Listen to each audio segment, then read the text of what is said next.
5 shpiket e shekullit që do t'ju lënë pa fjalë.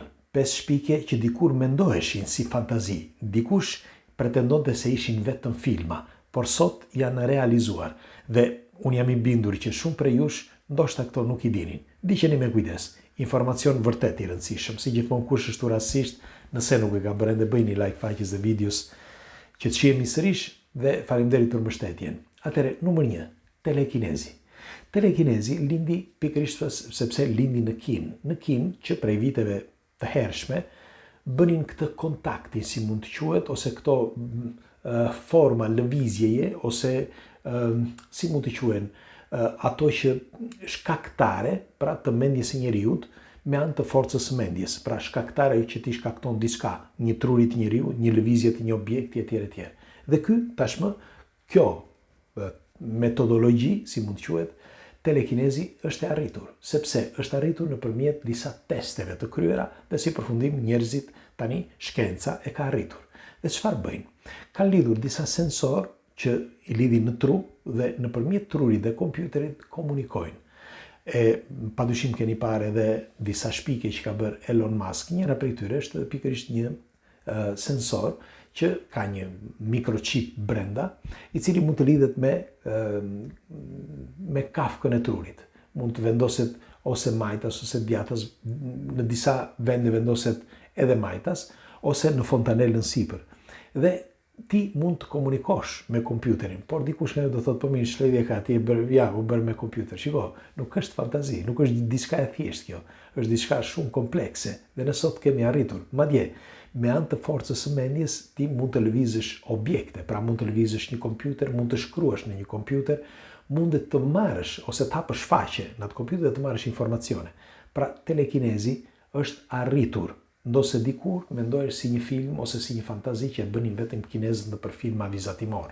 Sot është e arritur nga shkenca dhe kjo është një. E dyta është e padukshmja ose zhdukja e objekteve. Si është e arritur kjo?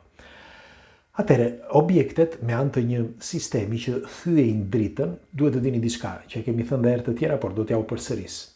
Senset tona shikojnë në bazë të disa frekuencave, pra frekuencat që emeton çdo objekt. Në këtë rast, për shembull, nëse ka një objekt përpara nesh, syri shikon atë ngjyrë që ka dhe me anë të atyre reflektimeve që ka, pra të vibrimeve, sepse çdo ngjyrë ka vibrime, godasin retinën ton, pastaj syri e përpunon dhe truri ynë, kur e ka përpunuar të gjitha këto, normal të qindat e sekondit, i përpunon këto informacione dhe na tregon dritën që është aty jashtë. Në fakt, do t'ju tregoj që ka patur raste që ka njerëz që shohin, ose ka sot njerëz që shohin ndryshe, ka dalton, bardezi, si të doni. Dhe kjo tregon që syt janë të programuar. Dhe e padukshmja si bëhet. Atëre, shkencëtarët kanë marrë kanë kryer një lloj sistemi, duke shpikur të lloj sistemi, ata thyejnë dritën dhe duke thyer dritën, objekti që ke përpara, pra që është gjendet përpara teje, zhduket, pra nuk duket më, sepse është thyer drita dhe syri yt nuk e sheh. Pra duke kombinuar shikimin e syrit, sensin ton, me atë që ka përballë, me frekuencën, duke thyer dritën, çdo gjë zhduket përpara, pra zhduket objekti që ata kërkojnë që të zhduket. Dhe ky është një zbulim tjetër që ka bërë shkenca dhe është aktiv. Bile e përdor edhe ushtria. Në disa momente, nëse keni parë disa video që kanë bërë edhe disa mburoja, janë mburoja që janë apostafat të kryer aty që thyejnë dritën, por përveç kësaj është edhe një projektor, si mund të quhet, që nëse unë vendos nadirin këtu përpara jush tani, trupin tim, ai projektori që është këtu thyen dritën dhe ti nuk më shikon më. Është reale. Bile këtë e ka bërë një iluzionist për herë të parë, sepse thërritën që ta bënte ai promovimin. Ishin mbledhur shumë nga këta investitorët dhe e bëri Franz Harari, një kolegu im që ishte vite më parë, bënte iluzionistin.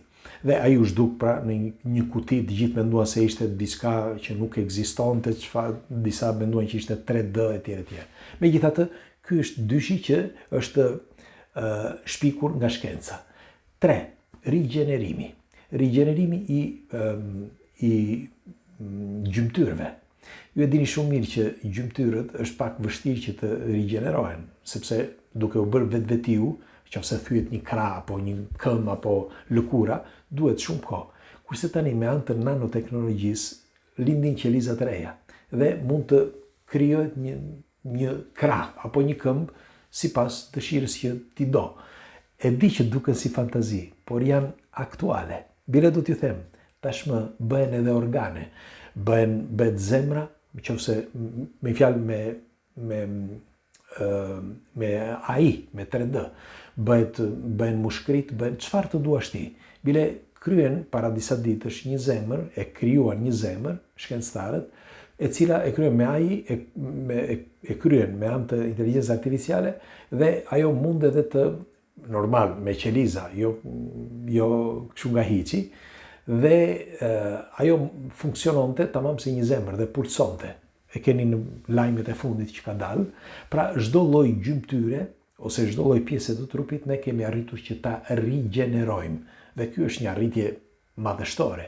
Kjo do të thotë që çdo lloj organi, çdo lloj gjëje, s'ke nevojë që të presësh, por e printojnë edhe ta japin.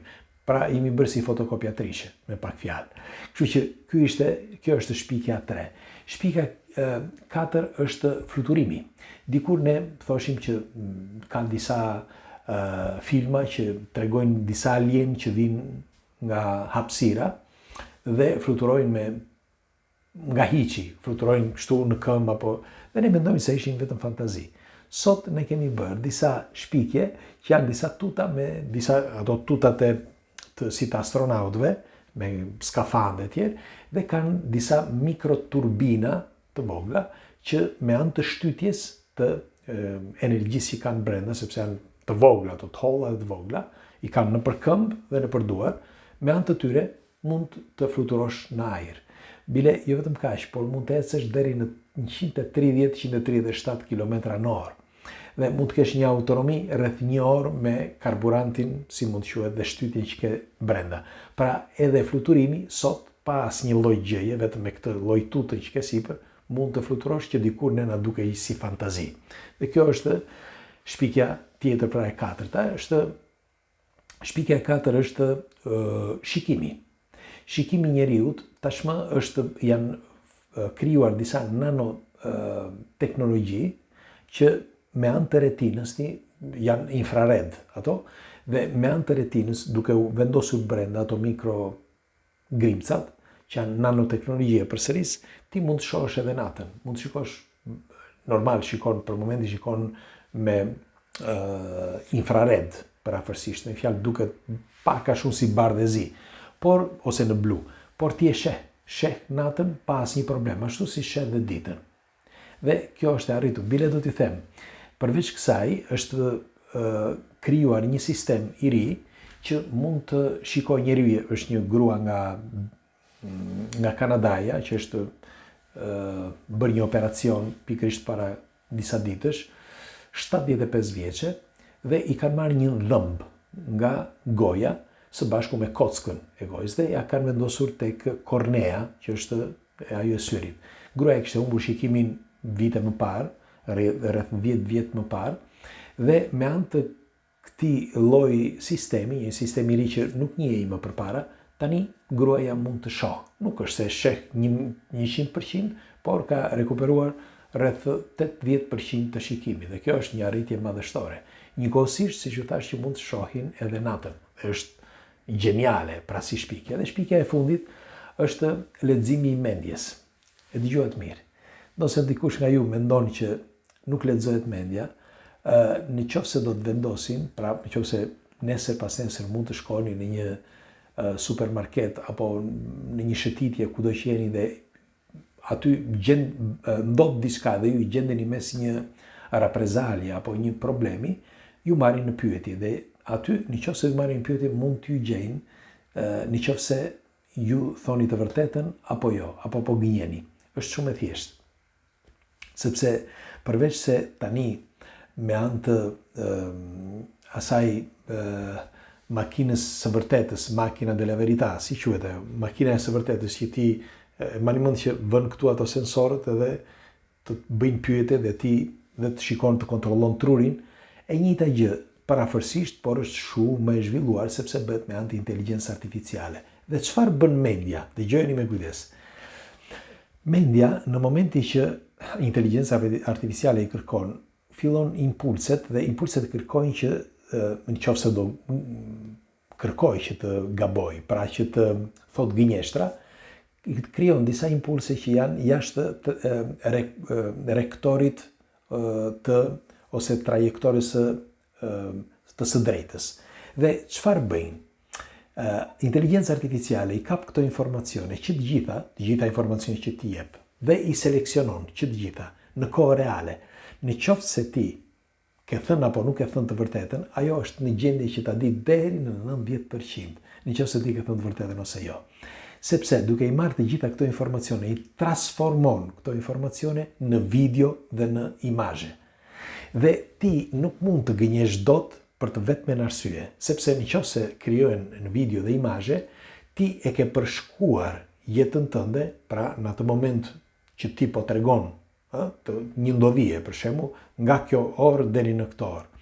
Dhe ti nëse ke përshkuar këtë, ka 10 të tjerë ose 50 të tjerë që kanë përshkuar të njëjtën gjë. Dhe ata formojnë të njëjtën sken. Pra, inteligjenca artificiale formon të njëjtën sken. Nëse nuk përputhet skena jote me të tjera, do të thotë, me një fjalë, një kontroll i imtë në të qindrat e sekondit, me kompjuter gjigant, nuk diskutohet, dhe i kontrollon të gjitha këto informacione sikur të kontrollosh edhe ato shenjat e gishtave, dhe nëse nuk janë të njëjta informacionet, kap ato informacione të njerëzve që nuk i kanë dhënë të njëjta me të tjerët. Nëse, për shembull, do ta zëm, je përpara një supermarketi dhe ndodhi një diçka, dhe ti u gjende aty në mes, ti thua që jo, unë nuk isha, unë isha nga kjo anë. Dakord. Atëherë të marrin në pyetje, ku ishe, çfarë bëre? Ti thua atë që ti mendon. Mendja jote tani është lidhur me kompjuterin. I jep informacionet kompjuterit. Kompjuteri me anë të inteligjencës artificiale i formon këto në video dhe foto. Dhe të gjithë këtë skenën që është përballë teje, ashtu siç e thua ti, e thon dhe të tjerë. Nëse nuk korrespondon, nuk është e njëjtë me të tjerët, kjo skenë që thua ti, atëherë shkojnë tek ty dhe të bëjnë pyetje të tjera, derisa të gjitha këto uljet ose këto bisedat, me fjalë sa herë që kanë folur me ty, nëse janë 5 herë, 6 herë, 10 herë, vetëm të tuat në këtë rast, seleksionohen dhe tani do gjendet e vërteta me sy, derisa e reduktojnë, derisa gjendet e vërteta. Dhe është e përsërisë një herë, është pothuajse e pamundur që të gjitha testet kanë dalë 100%. Pra ky është një nga ato shpikjet më madhështore që është bërë deri tani dhe që nuk flitet normal, nuk flitet publikisht, por përdoret për shërbimet sekrete ose për policin, për momentin normal, për gjëra të mëdha, jo për gjëra banale. Me një vrasje në një vend nuk i ndryshon gjë askujt, por një ditë do përdoret edhe në mas të gjerë. Kështu që këto ishin 5 shpikjet që dikur mendoheshin se ishin fantazi ose filma dhe sot janë reale. Ju çfarë mendimi keni për këto shpikjet e fundit? Dhe ku do shkoj zhvillimi ynë në të ardhmen, sepse deri tani kaluan 20 vjet për nga momenti që filloi kompjuteri, le të themi, hajde 25 vjet. Që filloi rënd kompjuteri, me që të përdoresh kompjuteri, sepse nëse nuk ka informacione në rrjet, si do komunikosh edhe ku do t'i gjej informacionet inteligjencë artificiale ose kompjuteri. Kështu që unë them që filloi 20-25 vjet më parë kompjuteri që të gjithë të shpërndanin informacionet që keni, të website-eve, të informacioneve që shpërndajmë duke shkuar në për faqet tona, apo në kompjuter, në internet, apo në Facebook, apo në YouTube, në Google, në e-maile. Pra të gjitha këto janë informacione që mbeten aty dhe është e rëndësishme që bëhet mbushet me një fjalë rrjeti. Dhe kështu që nga momenti që doli kompjuteri deri sot merrni mend çfarë hapash gjigant kemi bërë. E merrini me mend nesër, pas 10, 15 apo ndoshta 20 viteve se çfarë shpikjesh do të bëhen. Pres komentet tuaja. Natë e mirë.